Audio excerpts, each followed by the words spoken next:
Remember when a dead phone battery did not feel like a small emergency? You turned the phone over, slid the back cover open, and pulled out the tired little battery inside. Then came the spare one from your pocket. A quick click, a short boot-up screen, and the phone was alive again. Today, that same simple act can involve tiny screws, adhesive strips, heat, plastic picks, a repair guide, and sometimes a technician with a bill you did not expect. So what happened? Did phone makers seal batteries inside just to push people toward new devices, or was this the hidden price of the modern smartphone? To understand that trade-off, we need to go back to a time when phones were much easier to open. Let's get into it right here on Secrets of Simple Things.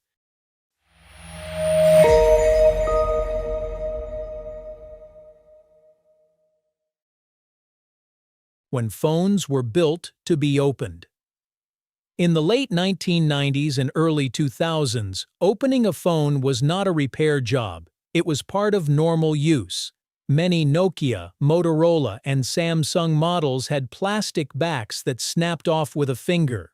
Underneath sat the battery, the SIM card, and sometimes enough room to check the inside after a drop. Those phones were thicker, simpler, and built around a different expectation. They were tools first.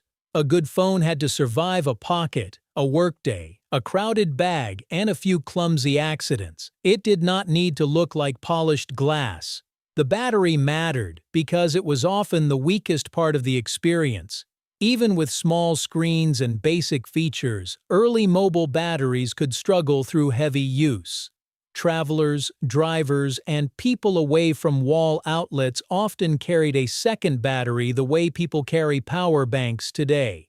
Back then, a removable battery was not a premium feature. It was normal. But once phones became smartphones, normal started to change. The moment phones became sealed objects. The clearest symbol of that shift arrived in 2007 with the first iPhone.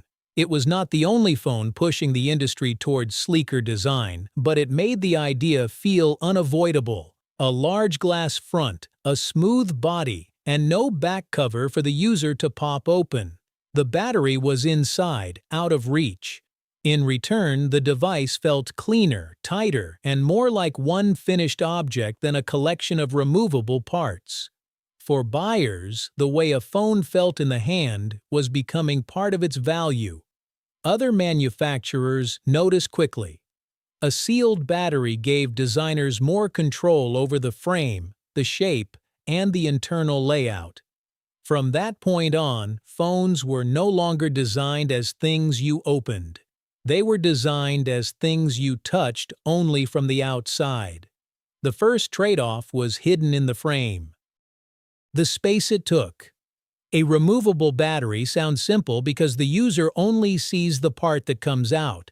But inside the phone, it requires a whole system built around that movement. There needs to be a back cover, clips, grooves, a battery compartment, exposed metal contacts, and enough empty space for fingers to lift the battery out. Each detail takes room. Each one can become a place where the body flexes, rattles, or weakens. In an old phone, that was acceptable. In a modern smartphone, every millimeter is already claimed. Cameras need depth. Speakers, antennas, sensors, processors, vibration motors, and wireless charging coils all fight for the same narrow space. A fixed battery can sit closer to the frame, use adhesive instead of a bulky latch, and fit around other components. That space can become extra capacity, a stronger body, or a cleaner internal layout. So part of what vanished was not just convenience. It was the space required to make that convenience possible. Then came the enemy of every tiny gap: water. Water changed the rules. Modern phones follow people into bathrooms, kitchens, rainy streets, beaches, gyms, and coffee shops where one careless hand can spill a drink. People began expecting phones to survive more than drops. They wanted them to survive water, dust, steam, and accidents. To make that possible, manufacturers have to control every opening: the charging port, speakers, SIM tray, microphones, screen edges, and back panel. A phone can only resist water if those weak spots are sealed well. A removable back cover creates one of the biggest weak spots of all. Even with rubber gaskets, it is harder to keep consistent after years of opening, closing, bending, dust, and pressure. Users wanted a phone they could open. They also wanted a phone that could survive being dropped into water. Those two wishes were difficult to perfect together. Then the battery itself changed. When swapping stopped feeling urgent, the old habit of carrying a spare battery faded partly because batteries stopped feeling so limited. Modern lithium-ion batteries can store more energy in a smaller space than many earlier mobile batteries. Processors became more efficient. Screens became smarter about power use. Software learned to manage background activity. The phone was still hungry for energy, but it became better at using what it had. Fast charging changed behavior even more. Instead of turning the phone off and replacing the battery, many users could plug in for a short break and keep going. Power banks also filled the gap that spare batteries once covered. The market sent a clear signal. Most buyers no longer asked whether the battery could be removed.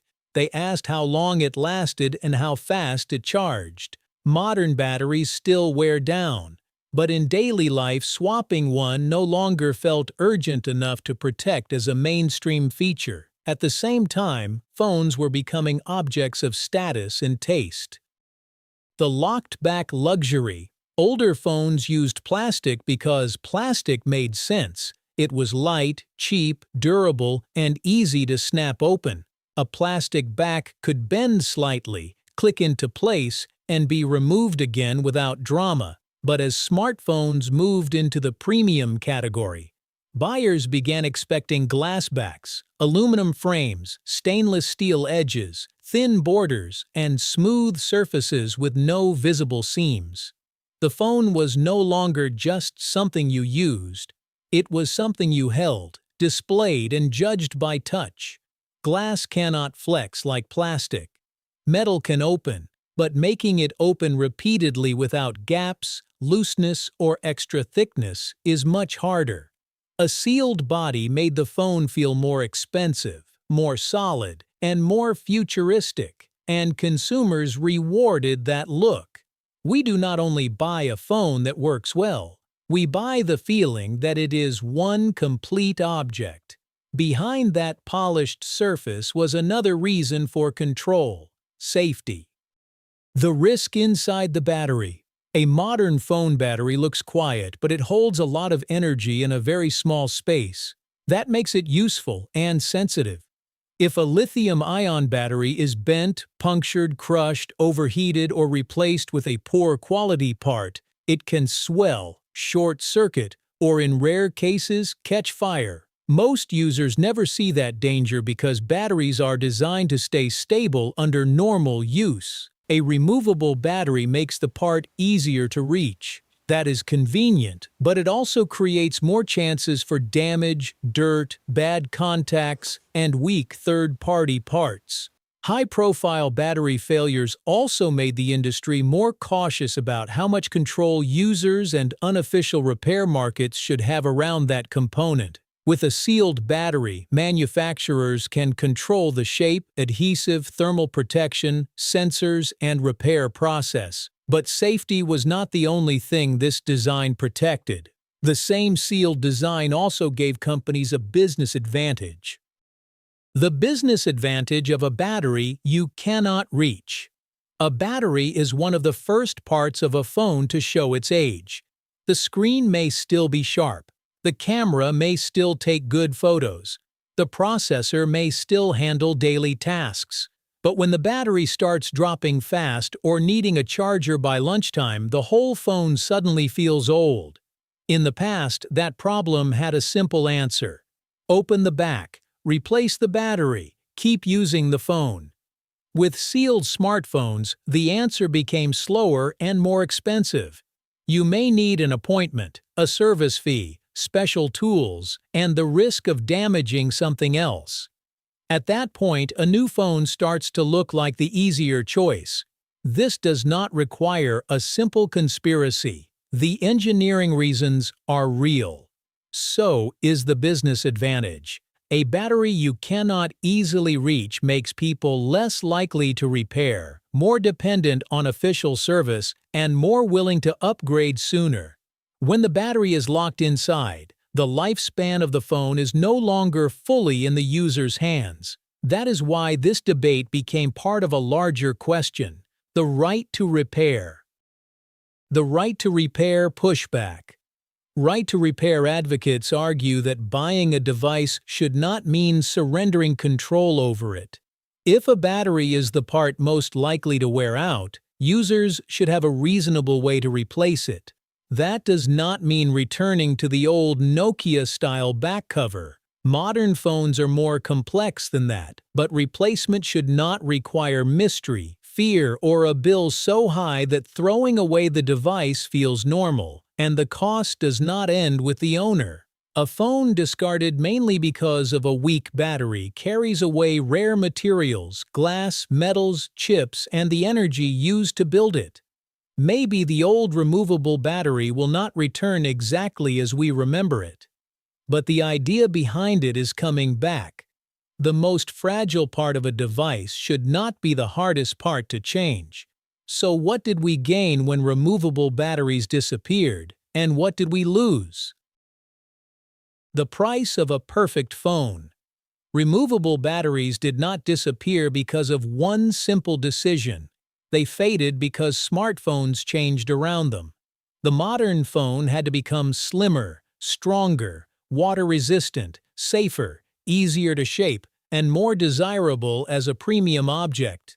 But something was lost in the trade: the freedom to open the back, replace the weakest part, and keep the same device going a little longer. That is the strange bargain of modern technology. Our phones are more powerful and beautiful than ever, yet in some ways, they are also less ours. Maybe what people miss is not just the spare battery in their pocket. It is the feeling that a phone was once something they could care for themselves, not a sealed box waiting to be replaced. If you enjoyed this story, take a second to like the video and subscribe to Secrets of Simple Things. We explore the small things people use every day and the hidden choices behind them. And if there is another everyday object you want us to explain next, leave it in the comments.